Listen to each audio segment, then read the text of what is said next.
There's a Samoan proverb, e whawhoi le mea le mea. So solutions for issues in the community can be solved within that same community. Yeah. The literal translation is you've got a stingray, right? So the sting, when you get hit by the sting, underneath the sting is another little pointy bit. You remove that, you put that into the sting, where the sting is, that's the antidote. Really? That's the antidote. So if you're the problem, you're also the solution to the problem. Hey everyone, welcome to Please Blow My Mind with me, Will Fleming. This is my podcast where we catch up and we try and blow our minds together. And we do that through talking, we do that through communicating, we do that through stories. It's so ironic to me that, you know, we have all this technology, self-driving cars, talking about going to Mars, but the things that make us up are quite simple. Good food, good people, good talk. And it feels like we're going roundabouts, in these roundabouts where we just inevitably come back to us, humanity. I saw an interview this week with Neistat, you know, the vlogger from YouTube who turned YouTube upside down with his style of vlogging. He had a kind of breakdown from that. You know, always showing how amazing life is, always showing the awesome side, never acknowledging the real side. And he had a breakdown. And what he's saying is the future of YouTube content is this, is talking. How weird is that? It's like everything opposite. Everything opposite. It's so strange. Anyway, I want to thank you for joining me on the podcast and being vulnerable with me. You know, this is a journey, a vulnerability journey. And it's not easy. You know, there's a lot of things we're doing. We're all in real time trying to make sense of it all. And that can be scary and is scary and sometimes gets the better of us. So I feel like the more we are with each other, around each other, sharing with each other, good and bad stuff, the more we can just kind of collectively relax and be okay with not knowing. Had an amazing question on Instagram story this week, and I put out there what gives you hope. One of the answers that came back was the unknown. And I tell you what, that blew my mind for like several reasons. One of the main ones being the unknown does give you hope because it should do. We don't know most things. You don't know most people. You haven't experienced most things. You do not know most people. So how weird is that? How kind of mind-blowing is that could give you hope? I guess that gives you hope because if you don't know most things, then there's unlimited things to learn. You never have to have the feeling that you've clocked the game of life, because maybe that's not the point. The point is, it's too big, it's too vast. And that's awesome because we sit gently in that unknownness. Whew. Going deep on the podcast. This week's guest goes deep with me. Akerei Maresala-Thomson joins me. We have an awesome chat about his app MyRivr, which is an app which connects people who need help with the people who offer help. And we have a mind-blowing chat about how we're always trying to reinvent the wheel, how we're trying to bring in new initiatives, bring in new buzzwords. The weird thing is, we've covered a lot of this stuff, and what Akerei is doing is connecting people in the digital realm. And I feel like that ties in really nicely with what we're doing on the podcast. Lots of connection, and that's awesome. You might be hearing it's raining. One thing I wanted to acknowledge is how awesome it is that I get to use my drive home from work to do podcast intros. You know, plenty of people say, man, you're busy. How do you get so much done? Well, I think about all the stuff I want to do all of the time, and then I find ways to fit things in. So one of the things I do with podcasting is I work extra hours during the early part of the week so that I can clear some time at the later part of the week to do a podcast with a guest And as you know, I have a mobile van, so I can go to them. And then I can do the intros on my way home. And, to go a bit further, I also cut between the cameras live on the podcast. So there's less editing. And that's an amazing thing. So anyway, that's a bit of insights of things that I'm learning in real time. I think I've done enough talking. Have I? Yeah, I guess so. Wishing you a very hopeful moment of wherever you are in your life. A lot of hope. There's a lot of unknown. How about this? Give up hope when you know everything. And if we know that most things are unknown, you should always have hope. Hope in the unknown. Okay, team, enjoy my chat with Akerei and download MyRivr, the app, and share it to someone who might need help. Thank you all for blowing my mind. Welcome to Please Blow My Mind with me, Will Fleming. Please blow my mind. Whoa. That's the goal, brother. Get joy in your lives every day. I'm just simply looking to be 1% better every day. I get it, man. We're together on that. That is mind-blowing. We've got our work cut out for us. It's the thing that inspires me to continue on. Everything happens, and then we find a reason. You just went deep. Akerei, man, thanks for joining me on the podcast. How are you, bro? Well, they're welcome, bro. It's a huge privilege, bro. About time now. We've been missing each other. A couple of hours here and there. True that. I don't know how much of a privilege it is being stuck in a parking lot on a hot day in a tiny little sardine can, but we're doing it, I feel like I love the fact that there's do you reckon anyone else in Auckland's doing this right now? Do you reckon anyone else in New Zealand's doing this right now? Not at all, man. This is innovative stuff, bro. This is South Auckland at its greatest, man. We just do it, man. Yeah. Look, just firstly, just to acknowledge you, I feel like it's really hard. Like how people have a bio, who they are. I can't put one on you because you're just like a lot of things, and I kind of feel like that is a signal of where life is going today, that don't put me in a box. We've been down that road and we're done. I'm a human, I'm complicated, I'm working on past, present and future, and we're all wrapped into one, and we've got to do this every day. So how do you describe what you do? A lot of people ask me that question. I guess I'm just a chameleon, I guess. I'm just adaptable to most things in life, and I just fall into what makes me happy at the time. And currently in my current space at the moment, I'm quite happy in the flexibility, the freedom that I have, being self-employed, controlling my own destiny, having time with my kids and stuff like that. I think that's what matters more to me than any titles and that sort of stuff. But and would you say all the work you're doing in the community is trying to offer that insight to other people who maybe haven't got that yet? I think so. Behind all of that is behind all of that all of that mess, there is some sort of thinking around, essentially utilising my own sort of failures and experiences to hopefully try and educate somebody else who came through doing stupid things like I did when I was quite young. And there's quite a lot of us out there.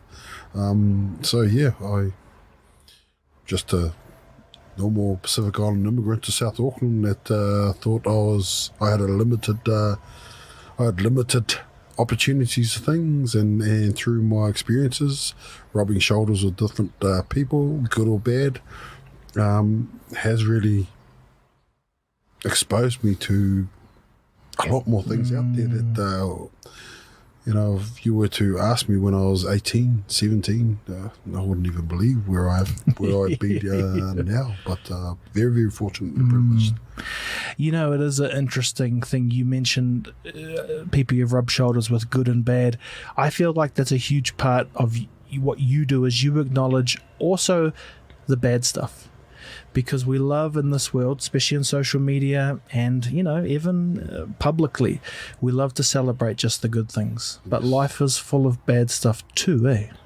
It is. Yeah. And those who probably, speaking from a Pacific Island a proud Kiwi with Samoan heritage. What I've seen in my professional career, growing up in New Zealand is, especially job interviews, a lot of people talk about all the good things that they've done, but those who know our Pasifika communities know that to connect them, they need to be relatable to something. And in New Zealand, there's not too many positive things that you can sort of talk about in terms of how we're actually performing, whether that's, in employment and suicides and domestic violence, incarceration rates. So for us, in my experience, the way to connect our people, the way to connect Pacific Island Māori, those from South Auckland, vulnerable communities, is to talk, real talk around your failures. How has your successes, how has that been borne out of some of the failures? And I think there's a lot of lessons learned from a lot of our failures. So if you talk about one of the ones, as an example, I'm a child sexual abuse survivor. Through that experience, I attempted suicide a couple of times. Through those experiences, I ended up in,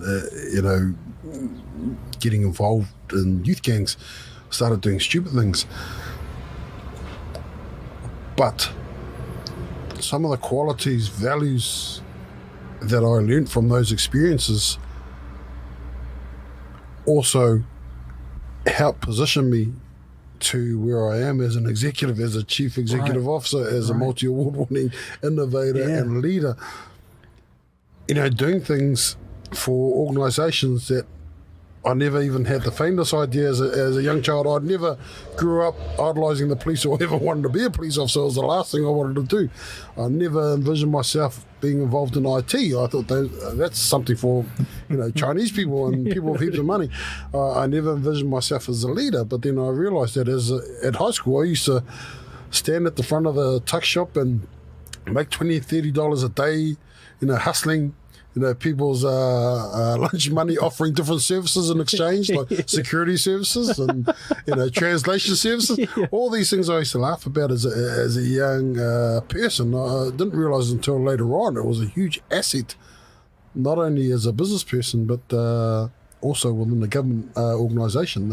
As a police officer, those became huge assets that allowed me to build trust with communities that wouldn't traditionally talk to police. It allowed me to actually be able to, establish relationships with gang members who gave me information about where the next hit was going to be, where all the drugs were, so not so much so that we can start arresting people, but so that we can start removing some of those risks that's going to impact the lives of many, It wasn't just that one arrest that's going to make an impact. It's the next generation that's going to see all of that, that's going to grow up without a dad or a mum at home. Those are the things that really motivated me. But a lot of people thought that I went to university to actually learn these skills, but these skills were all born out of my experiences in South Auckland. So I think, that's something that I like to share to our communities, to say, look, like me, I'm not an academic. I didn't do very well as an academic, but I also like to remind those who feel down because their schooling wasn't very good, is to remember the academics study you to get their certificate. Right. You're the expert, Yes. not them. So how can you utilise those skills to actually remind people that you're the one that goes home to the muddy bathwater? You're also the one that actually can solve everything that they're trying to solve for you. So Man, that's so important, eh? And I always have these moments where I'm like, oh my gosh, it's almost like everything's flipped. Everything's opposite. We think we want these lives of just calm and where nothing ever happens, and we create these communities. And you even see it like people who have too much money. You always hear they're not happy. Yeah. And it's unfathomable for people who don't come from money to realize that, because what we could do with money. Yeah. But it's almost like you have to know what it's like without before you can have an appreciation. And that's the bit I can't quite get over in life, because it blows my mind when I think about it. Why do we have to learn these super hard lessons? And why is it too much for some people? You talked about being a survivor of sexual abuse. It's like, where do you find the courage to talk about that when so many people can't. Yeah. I've kind of been lucky in a sense that I've had some good people around me. You know, I think it might have been the late, who was the former Prime Minister of South Africa, that Nelson. Nelson Mandela. There was a quote that he talks about in the darkest of nights, the brightest stars shine. Yeah, and I think, you know, in my moments of despair when I became AWOL, I wasn't going home and nobody really knew why I wasn't going home, but I didn't want to face the uncle that kept sexually abusing me. But everywhere I turned, nobody knew how to actually help me. You know, that same uncle was responsible financially supporting our family to bring our family over from Samoa to New Zealand. So my family didn't want to be seen as biting the hand that fed them or whatever, financed our trip. But at the same time, you know, there are three key pillars of support that hold our Samoan people. You know, this is what I've seen through observation. It's our culture, it's our language and our faith. Those are the three things that create our identity as well. And if any of those three key pillars are broken, you're broken, you lost your identity, you don't know where to turn to. Those things to me as well are essential in terms of your first and last lines of support. If your family, your faith are the ones that actually abuse you, sexually abuse you, where else do you turn to? Right. Hence the birth of the MyRivr app. You got 30,000 other strangers that you can speak to that might be able to provide you help if you don't want to take your issues to the workplace, if you don't want to take your issues to the home, and you don't want to create toxic environments there. So there's still a medium there that you can actually speak to. But everybody has problems. Somebody dies of suicide every 40 seconds around the world, you know, and so people with a lot of money aren't, they're also subject to a lot of pressure. If you look at the crash of Wall Street that happened in the early 2000s, how many multi-millionaires actually committed suicide? After that, a lot of these people also inherited a whole lot of money. They never had to actually scramble at the bottom, you know, for survival.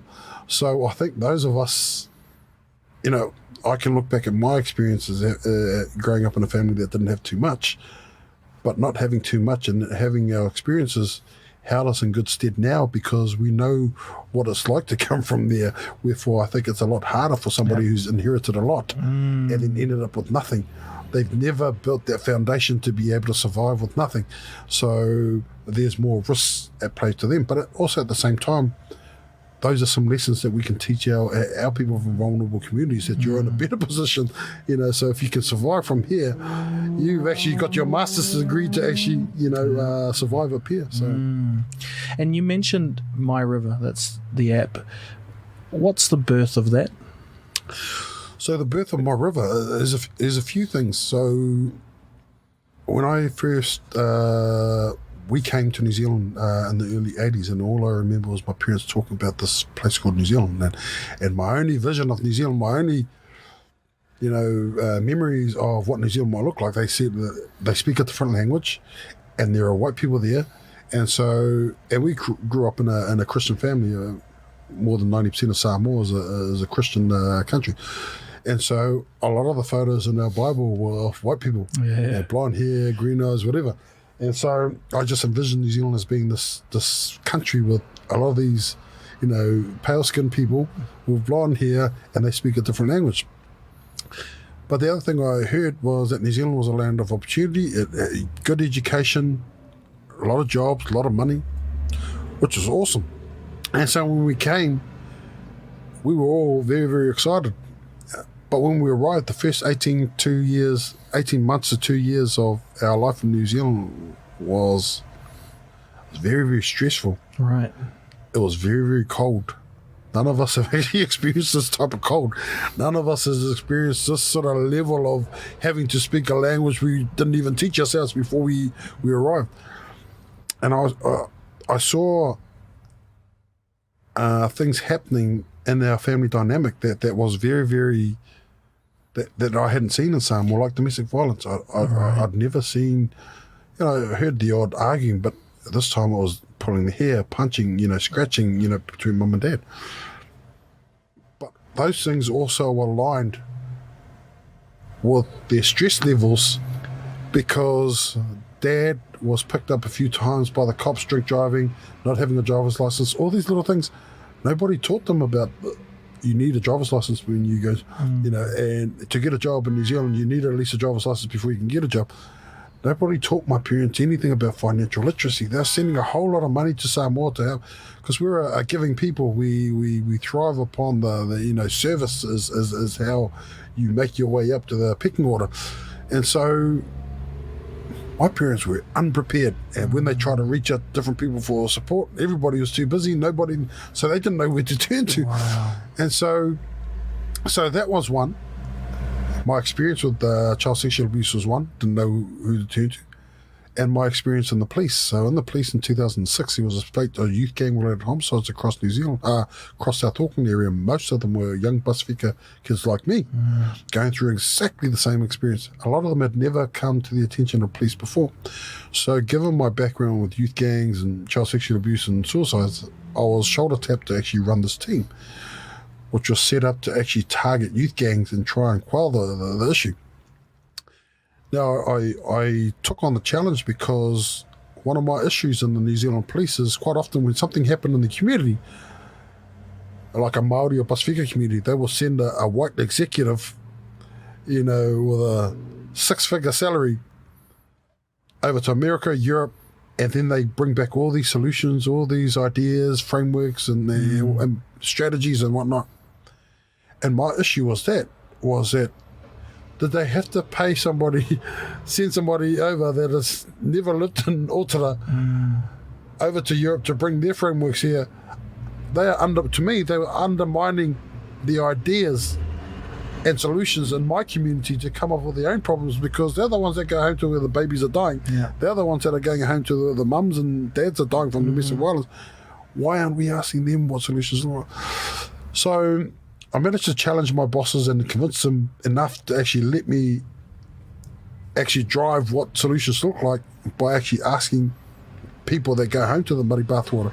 So we went, identified those families of those kids that committed these murders, these homicides, and we asked them what solutions look like to them, and we just workshopped with them, and a lot of them said that they only found out about free driver license after they almost killed somebody on the road. Right. They only found out about all these support services after somebody tried to commit suicide. They only found out about this support for men after he beat up his wife. And essentially what we came up with after we did some more research is that almost 90% of first engagements to these services came via 2 funnels. You want to have a guess what funnels they are, what organisations they were? Yeah. Police. Yep. Hospital. Yes. Really? So people had to commit suicide and commit a crime or become a victim before they get referred to these organisations via the hospitals and the police. So what that told me as a police officer, nobody is born to want to do these things. Nobody is born inheriting the need to actually be a bad person or become a victim or commit suicide. Everybody is doing these things out of necessity and desperation. People want the help, but they don't know where to go to for help. So do you want to have a guess how many health and social services we have in New Zealand? Over 100,000. Really? So the problem for us is not the lack of services. The problem for us is the lack of visibility and access to those services. So when we ask the kids, is it, we've got all these issues. Now what? What would you like to see? At the time, Bebo was the big thing, the big social media platform at the time. Bebo and some other, I can't remember. This was back in 2008 now, so we've done 2 years of research on it. And it says, look, when we go to church, when we go to schools, we're not listening to the sermon. We're not listening to the lecture. We're actually messaging each other, on Bebo or texting and saying, hey, Sione committed suicide. His girlfriend, needs some help, somebody to talk to. Who can we talk to? Or, look, Hemi has got a job offer, but because he doesn't have a driver license attached to his resume, he needs a driver license, but he can't afford it. How can we help him get there? that's basically where it came from, all those experiences. So they says, why don't you create something like social media or that we can use on our phones? Because most of us, when we leave home, we leave with our wallet, and we'll talk about these gang boys that usually it doesn't have their money in it, it's somebody else's money, usually wallets, car keys if they have a car, and their phones. And these are the three things that are very, very important to them every time they leave somewhere. So they said, why don't you do something practical? Instead of us getting all these flyers, parties from everybody, and we lose them, or we use it to roll up a blunt or whatever, why don't you just, consolidate everything on the phone, and then we can actually, look up jobs, look up driver's license, or whatever, that we need via our phones. 2008, we didn't have a budget because I turned back to the police. They said, we don't have a budget for this. Even though they encouraged us to come up with grassroots solutions, they didn't have a budget. And every time we try to move around, MST come on board, they said they had a budget. But then when we go to sign things off, so-and-so has been seconded to another role now, so we had to... It was just an ongoing slug fest to try and get somebody to actually support it. They're all crying out for all these innovative ideas, grassroots ideas, but nobody wanted to support it, fund it. So I found a couple of the brothers from the community, and they built it. But before then, the blueprint was that we created a PDF document. So the community residents group of Clennon, I was part of that group, and we managed to get some. So the Money Reo Marae, and that helped us with some fundraisers, and then that fundraising event helped us build a little booklet.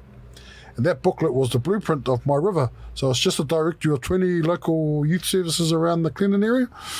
And so that basically was the blueprint, which the funny thing was, fast forward to 2017, Otago University invited me to actually go and present MyRivr to the International Violence, Abuse and Trauma Summit in San Diego.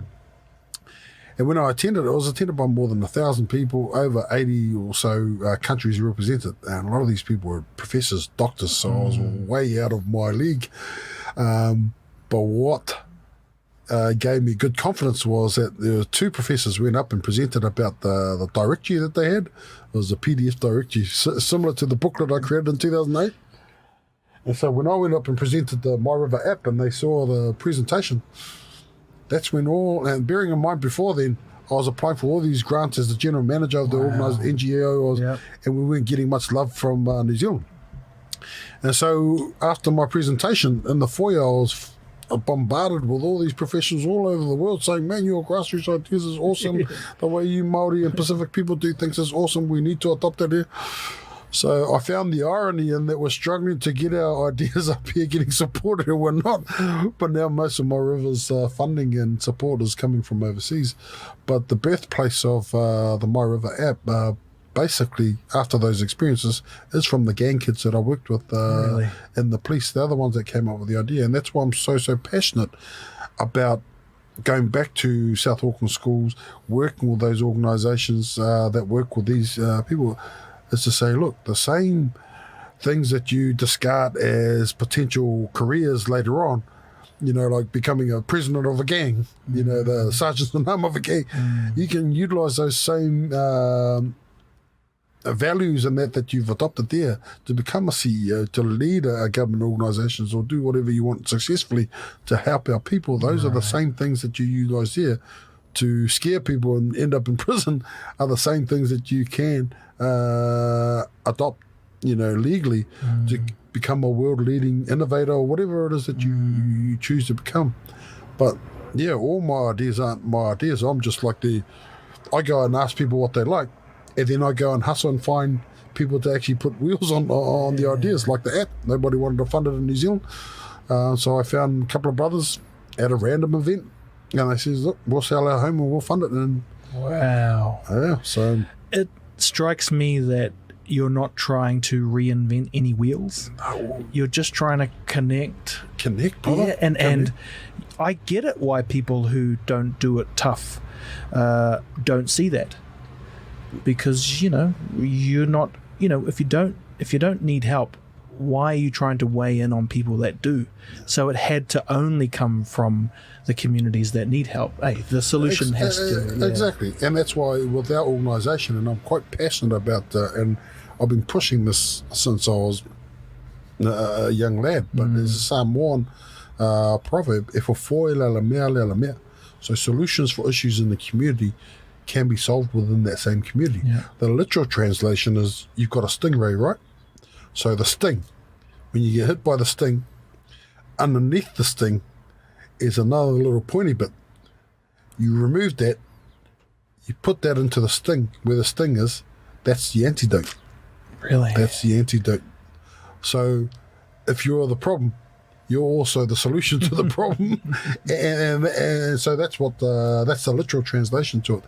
But it's a reminder too, you know, for organisations out there trying to engage our people, trying to come up with solutions to them.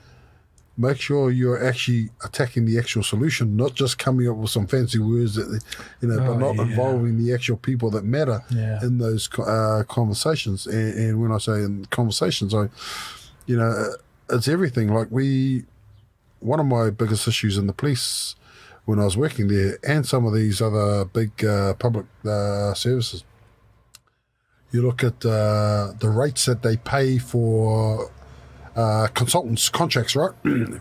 A legal consultant and someone around employment consultant, IT consultant, you know, they charge an arm and a leg, or they call it market rates, right? Yeah.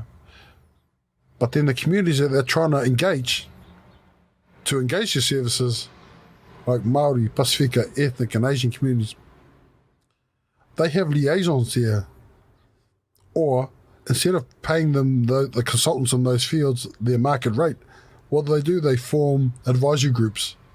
It's a cop-out advisory group. So all they do is just to say, we consulted a kaumātua from the marae over here, a liaison from here, from the Pacific Island Church. And all they do is they just bring in a couple of muffins, and then they said, we had the conversation. Yep. That's not where the conversations need to be. It's around the round table discussions to make those decisions and pay them what they're worth. It's not about money. It's about acknowledgement that their cultural competencies, their language competencies, their cultural and language IP needs to be acknowledged. You know, why are we paying market rate for somebody who went and got a master's in IT or whatever from a university, and we put very little effort in actually, you know, paying market rate for somebody that brings on spiritual, expertise, cultural expertise at that level. We that needs to be part of the matrix to, you know, just that little acknowledgement. You know, we're not just there for karakias, and that's one of my issues in the police too. I was part of the district leadership team, but every time I was there, they tasked me to come up with a founding strategy for Pasifika, ethnic and Asian community. So I get all these people in that volunteer their time, and these are experts in their domains. These are like professors, you know, in psychology, and they're Pasifika people. They're not asking for money. Yeah. All they're asking for is that this document that we've been tasked to actually put together, the founding document, is signed off. So we're spending 6 to 8 months on consulting. These people are catching their own, paying their own airfares and petrol to get there. They're not asking for any money. They just want to see this thing over the line. Yeah. 3 years, we keep going back to the bosses to sign it off. Oh no, the goalpost has shifted, and that's the thing that I'm concerned about is just ticking the box. Yeah, you know, and so for me, then accountability. We need to be able to hold these organisations to accountable. We're not there just to, and similar to my role, and I had to. That was the last time they asked me to do a karakia. They told me to do a karakia, and I said, I don't even go to church. You guys do the karakia. There's a lot of assumptions in this room, but when I come to sign the strategy, you guys keep shifting the goalposts, and you want me to do the bloody karakia. You guys do the karakia. I don't go to church. You know, somebody dies on the road, they get somebody go do the karakia. Yeah. But then they don't pay them the fee to actually go out, but they will pay a fee for an IT person to come and turn the computer on. Yeah. It's crazy. No, and it's rife, this type of behavior in all types of things. You know, I come from a television background, and what I love about what we do now is there's no barrier. It's like you say whatever the hell you want to say, and I say whatever we want to say, and we put it out there, and it's fair. Unfiltered. It's fair, and it's scary too, because it comes with risks, right? Because we might say things, but how do we learn how to walk. You fall over. And so that's what we're doing, you know. We might fall over 5-6 times, and then we'll come up with that. We'll be finally ready, you know. And I kind of like that it's what we're doing is doing that publicly, you know. So, man, I think this is what change looks like too. You know, speaking to people like yourself who can articulate this stuff, who are not going off a certain, you know, list of things, you know, corporate. I think I'm happy those days are fading away. At least I want them to fade away, because I think it should come down to you've thought deeply about who you are and what you do and what you want to spend your time doing. And that's come through hard lessons, some good, some bad. And now you're doing that. And that seems like what change is, because I think the generation, you know, our parents and our grandparents who came from the islands, their life was seeking opportunity, or the dream that the West had more, or something like that. And you know, in some ways it does, in some ways it doesn't. And we happen to be the generations who are having to work that out. What is the right part to take from my Cook Island side, and what is the right part to take from my dad's side? And, you know, I can't sit here and say I know what team I'm on, because I'm on both. So when the world's encouraging me to identify as one thing, I'm pushing back, and I'm saying, no, and New Zealand shouldn't just say we're this or we're that. I think that's what this whole part of the world represents, you know. But more so for us, we're explorers. we're explorers, man. And this is one of the things that I found. You know, I briefly mentioned about IT. How most people associate IT as Chinese and European expertise, but in that same presentation in San Diego. Now, there's 5 other Pasifika people that attended that event in San Diego, and we naturally gravitated towards each other because we were the minority in the room full of 1,200 people, experts. And so one of the keynote speakers here got up, and one of the challenges that he put out as an icebreaker was name mankind's greatest achievement. And so I thought, well, here we go. You know, ears pinned and ready to... you know, find these answers for our own icebreakers when we come back home. Everybody had a multitude of different answers. So some said the Great Wall of China, landing on the moon, you know, discovering the DNA profiling, you know, to solve all these cases. And they were all wrong. And then I said, well, okay, well, what else is there? Like pyramids, you know, people have mentioned pyramids and Incas and all that. And then this white fella, blonde hair, green eye, speaking in a strong German accent, Polynesian explorers. And I was like, whoa, you know, all of us, the 5 islanders in the room were like, oh, sweet, this is our moment to shine as minorities in this bloody room full of educated people. And he says, Polynesian navigators, the greatest navigators in the history of mankind. For over 3,000 years, we sailed the largest ocean mass in the world, bigger than Russia, China, and all these countries put together. There was not one island uninhabited, and there is research and findings, evidence that we landed in North America, Central America, South America. And to be able to do that, you needed to be experts around science, technology, engineering, maths. So what did I come back and start promoting when I came back? Science, technology, engineering, maths is not new to us. We're trying to reinvigorate and to remind you that you guys are descendants of the greatest explorers mankind's ever known. And so we try and encourage people to get into IT or any of these STEM careers, because if you look at the trajectory of technology and where it's going, our people, if you look at the workforce and where our people sit at the moment, we stand to lose out the most in years to come. We also stand to lose out the most when it comes to risk for suicide and mental health, because technology is going to remove a lot of jobs and a lot of the factories and that our people are actually occupying at the moment at the bottom of the pay band scale. So we've got that risk, but we've also got this asset that we are descendants of. It's not new to us.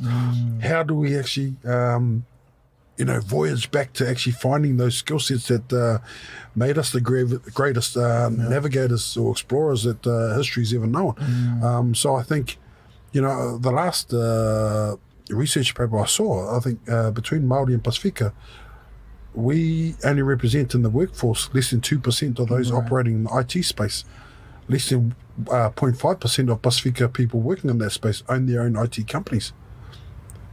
Now, why I've been big on the IT is because if you look at all the data sets around the country, who holds them? None of our people actually hold them.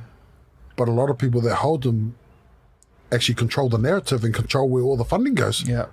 And so for us and Māori are the biggest assets for them, because we're the ones in all the gold medals of all the, Māori are the gold medal and everything wrong in Aotearoa New Zealand. But other people are controlling and manipulating that data. Yeah.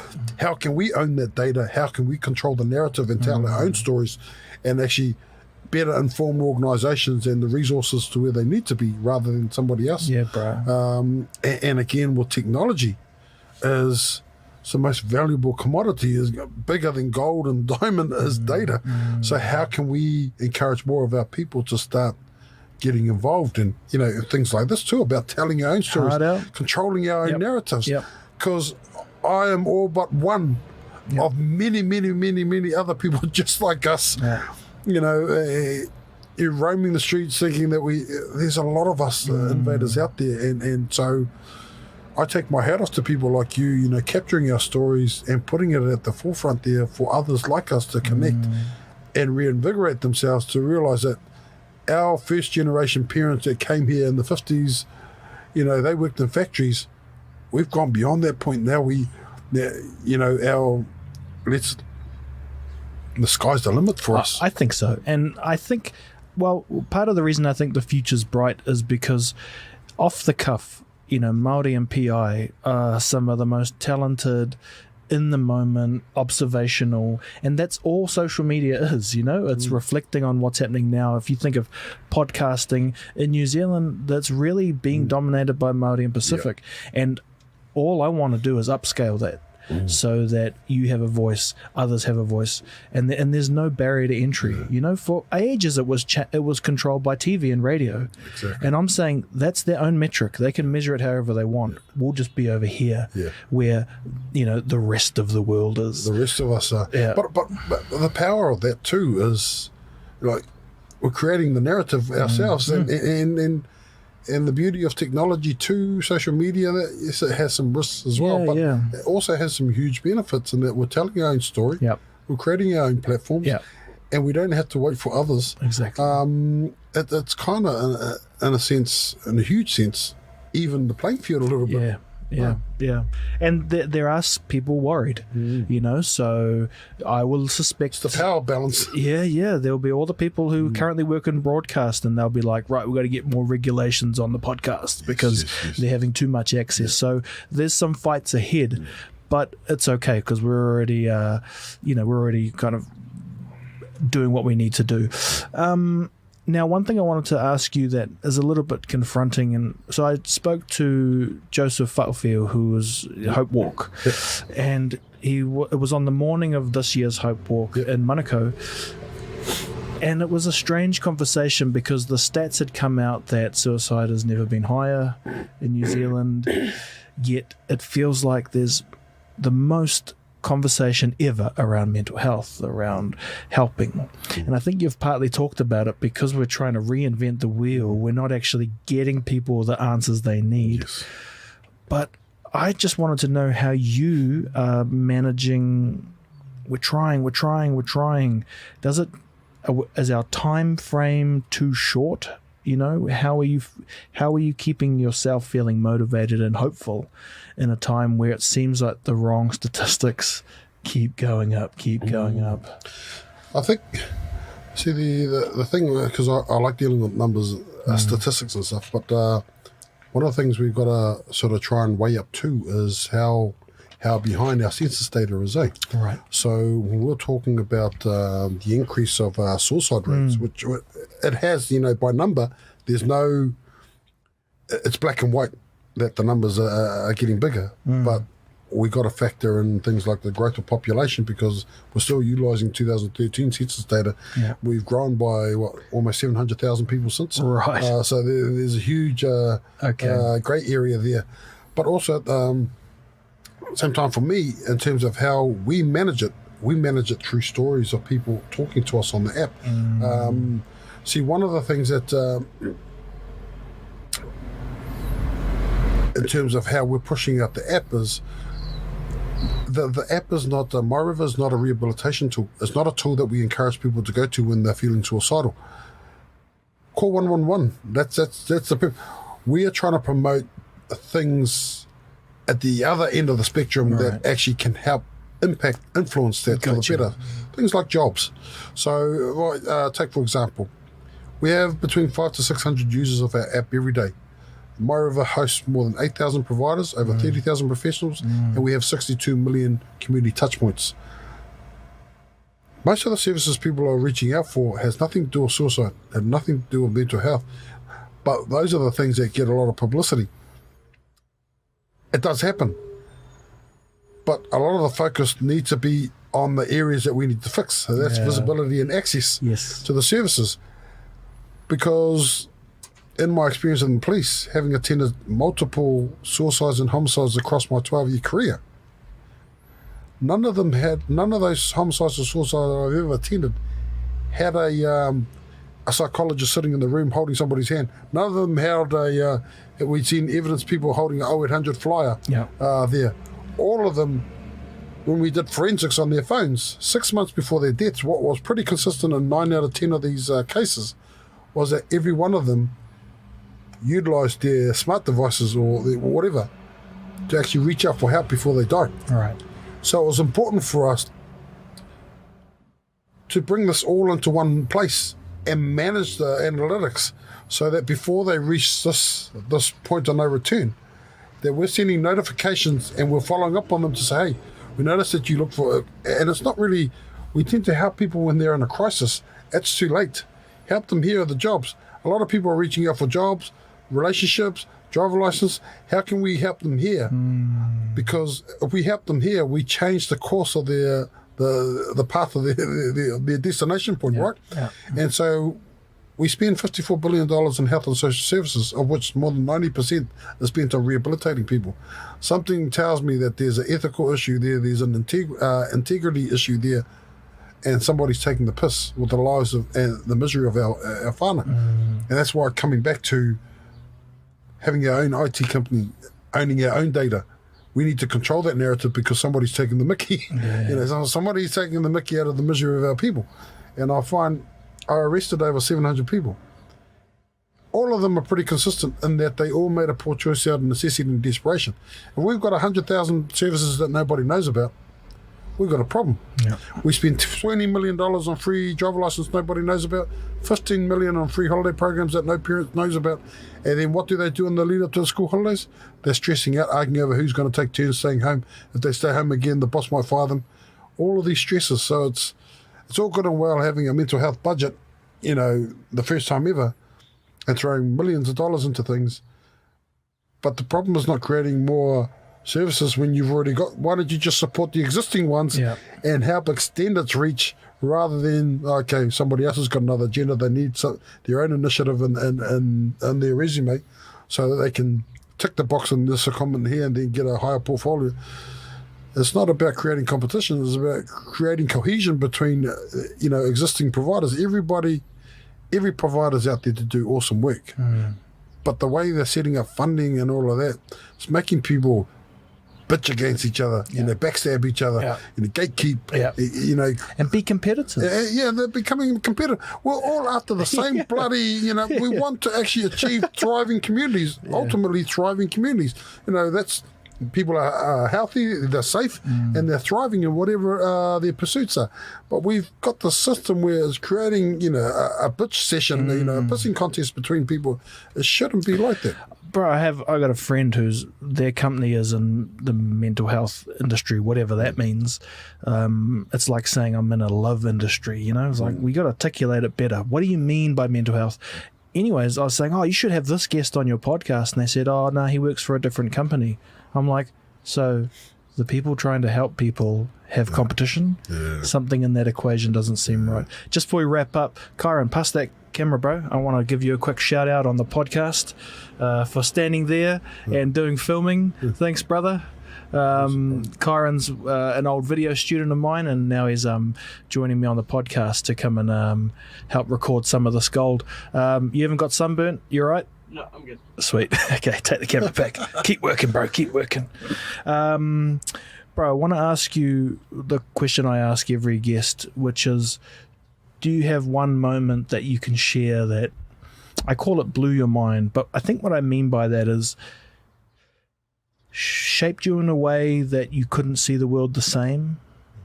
Do you have a moment that you could share? I mean, and you don't have to go kind of too personal, but I just want to acknowledge with the guests that, look, we are all a work in progress. We're all people. We're all human.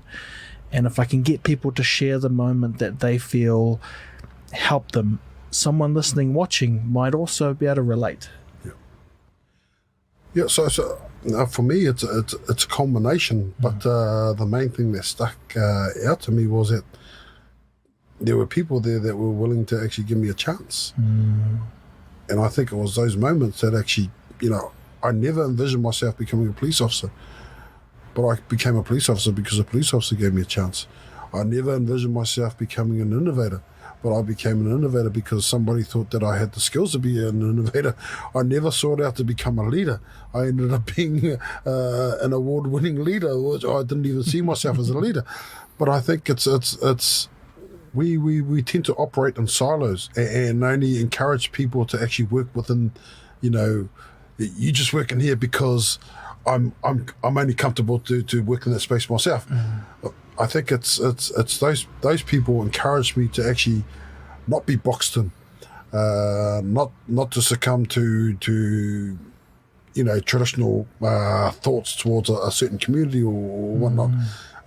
People told me that I had exactly the same opportunities as anybody else, and like for example, we're doing some work with the Electoral Commission, and one of my mentors from there says, look, this campaign that we're on with MyRivr, somebody from Otara, their vote has exactly the same weight as a vote from somebody in Epsom.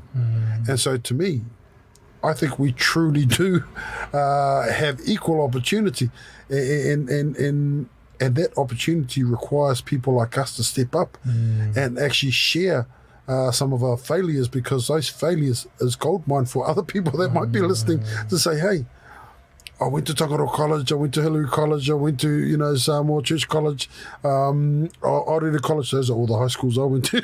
So when my mates, and even at my age then, having attended 4 high schools that I was kicked out of, when people ask me why 4 high schools, I say scholarships. Nobody decided to actually talk to the teachers and say, he was a little shit. But I think, having that experience and then having people that showed confidence in me despite all my wear and tear, despite my confidence levels being at the pits, trying to commit suicide, embarrassed to talk about, being a victim of child sexual abuse.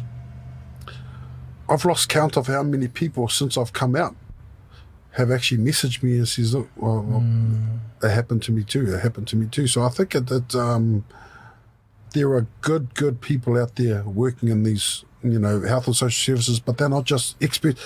It's not just people with a clinical degree.